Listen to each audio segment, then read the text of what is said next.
Hi guys, thanks so much for joining me. I'm getting ready to make a great salmon chowder. Thanks for stopping by. Let's get started. So one of the first things that I like to do when making a summer chowder is I love to get all my ingredients as fresh as possible. I'm going to be working with some corn that I recently purchased at the farmer's market. You can definitely use frozen corn, but I prefer to use fresh corn that's on the cob, and I pretty much just take out all those kernels with my knife just so that I can enjoy that fresh flavor. Not to say that getting it from the store is not just as fresh. I don't recommend using from the can. If you could get a bag of corn, it makes the soup all the better. So as you can see, I am just taking off all these kernels off the cob of the corn. I have some onions that are chopped on the side, and I also have some potatoes that I picked up at my local supermarket. Oh my gosh, supermarket, what is that? Supermarket. Not sure why I have the bananas up there, but yeah, there's bananas there. That is not a part of the recipe. I just did not put away those bananas. I use about 2 ears of corn, so you're trying to get, I would say, about a cup and a half of corn for this chowder. So let's just shuck away.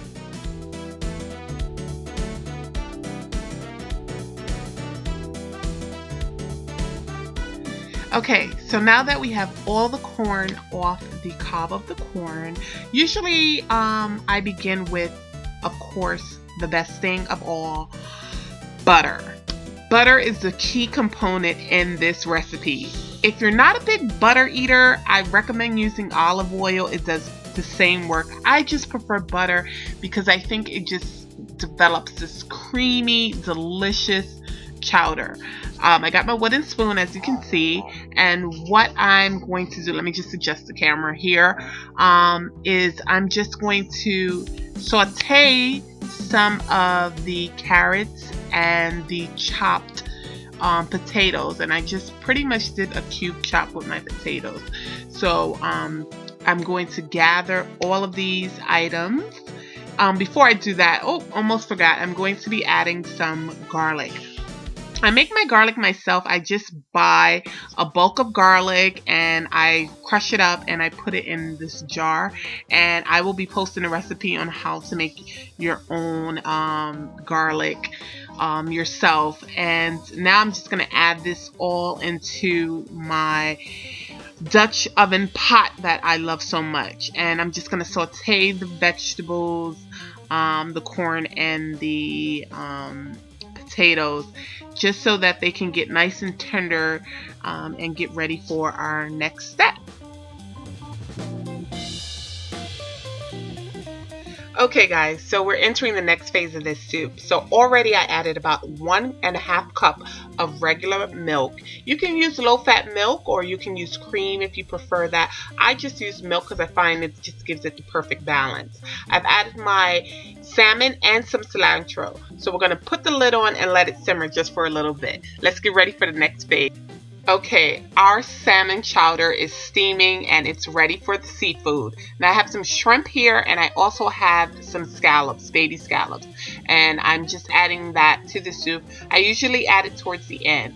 Of course, I'm going to be adding more butter because butter is so delicious in this soup. I can't tell you enough how much I love the butter. It just makes things so creamy. So just give this a few stirs, and we're going to let it simmer a little more, and before we know it, it'll be time for our soup.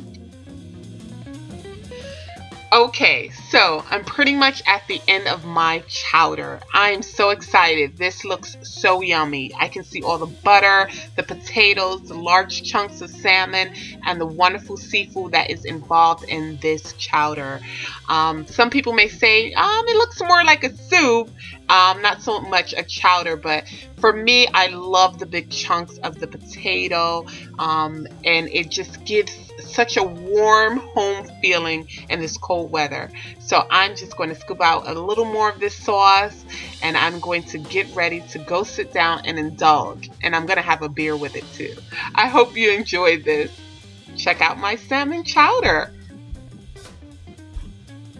Thanks so much for watching. If you enjoyed this, please visit my blog at www.porfiriagomez.com for more recipes.